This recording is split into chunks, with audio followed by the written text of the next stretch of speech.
നമസ്കാരം. Raf talk ഫുട്ബോളിലേക്ക് അവർക്കും സ്വാഗതം. ഫിഫ വേൾഡ് കപ്പിൻ്റെ ഫൈനൽ മത്സരത്തിൽ നാളെ രാത്രി ഇന്ത്യൻ സമയം 12:30, അതായത് സാങ്കേതികമായിട്ട് മറ്റന്നാൾ പുലർച്ചെ ഇന്ത്യൻ സമയം 12:30 അർജൻറ്റീന സ്പെയിനിനെ നേരിടുകയാണ്.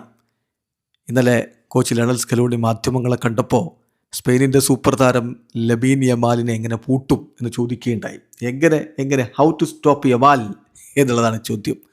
അദ്ദേഹം വളരെ നർമ്മത്തിൽ കലർന്ന മറുപടിയാണ് കൊടുത്തത്. നമുക്ക് യമാലിനെ റൂമിൽ പൂട്ടിയിട്ടാലോ, ഹോട്ടൽ റൂമിൽ പൂട്ടിയിട്ടാലോ, അതാണൊരു വഴി. I wish we could lock Lamine in his room ഏതാണ് സ്കലോനി പറഞ്ഞത്. പൂട്ടാൻ മറ്റു വഴികളില്ല എന്ന തരത്തിൽ അത് യമാലിനൊന്ന് പ്രൈസ് ചെയ്യാൻ വേണ്ടി പറഞ്ഞാണ്. എന്നിട്ട് അദ്ദേഹം നല്ല രൂപത്തിൽ പ്രൈസ് ചെയ്യുന്നുണ്ട്. അദ്ദേഹം പറയുന്നു അവനൊരു ഫാൻറ്റാസ്റ്റിക് പ്ലെയറാണ്. സത്യം പറഞ്ഞാൽ ഫുട്ബോളിൻ്റെ ഒരു നിധിയാണ് അവൻ. ഇത്രയും ചെറിയ പ്രായത്തിലാണ് അവൻ ഈ കളി കളിക്കുന്നത്.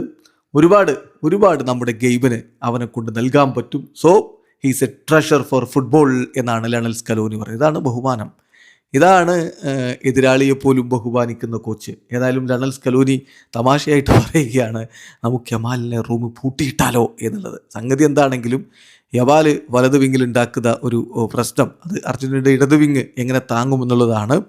അപ്പം ഇടത് വിങ്ങിൽ ടാഗ്ലിയാഫിക്കോ ഉണ്ടായിരിക്കും. അദ്ദേഹത്തോടൊപ്പം ആരിറങ്ങുന്നു? ഒരു പക്ഷേ നിക്കോ ഗോൺസാലസ് സ്റ്റാർട്ട് ചെയ്തേക്കുമെന്ന് പറഞ്ഞു യമാലിനെ കണ്ടെയ്ൻ ചെയ്യാൻ വേണ്ടി. എന്ത് തരത്തിലുള്ള ഡിസിഷനിലേക്ക് സ്റ്റാർട്ടിംഗ് ലൈനപ്പിൽ സ്കലോനി പോകും എന്നുള്ളതാണ് കണ്ടറിയേണ്ടത്. എന്തായാലും പൂട്ടാനുള്ള തന്ത്രങ്ങൾ, ഹോട്ടലിൽ പൂട്ടുകയല്ല, കളിക്കളത്ത് പൂട്ടാനുള്ള തന്ത്രങ്ങൾ സ്കലോനി ഒരുക്കുന്നുണ്ട് എന്നുള്ളത് വ്യക്തമാണ്. വീഡിയോ അവസാനിക്കുന്നു. ഫുട്ബോൾ ലോകത്തെ കൂടുതൽ വിശേഷങ്ങളുമായി റാഫ് ടോക്സ് എത്താം.